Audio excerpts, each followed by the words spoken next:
ധാർമ്മികമായി രാജിവെച്ചാൽ ഇപ്പോൾ വളരെ ഗൗരവപൂർവ്വം പറഞ്ഞുകൊണ്ടിരിക്കുന്ന ഒരു പ്രശ്നം നിയമപരമായിട്ടല്ല, ധാർമ്മികമായി രാജിവെക്കണം എന്നാണ്.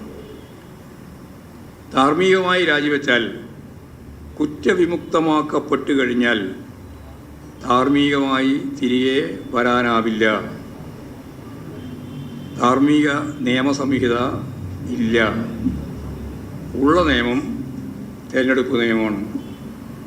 അപ്പോൾ ധാർമ്മികതയുടെ പേരിൽ രാജിവെക്കുകയും കുറ്റവിമുക്തനാവുകയും ചെയ്താൽ ധാർമ്മിക നീതി അനുസരിച്ച് തിരിച്ചു വരാനാവാത്ത നിയമ പശ്ചാത്തലത്തിൽ തിരഞ്ഞെടുപ്പ് നിയമം മാത്രമേ അക്കാര്യത്തിൽ കൈകാര്യം ചെയ്യാനാവുള്ളൂ എന്നുള്ളതുകൊണ്ട് തീർച്ചയായും ധാർമ്മികതയുടെ പേരും പറഞ്ഞ് രാഷ്ട്രീയമായ ഉള്ളടക്കത്തോടെ നടക്കുന്ന ഏത് ശ്രമത്തെയും അംഗീകരിക്കുന്നില്ല എന്നതാണ് അതിൻ്റെ ഭാഗമായിട്ട് പറയാനുള്ളത്.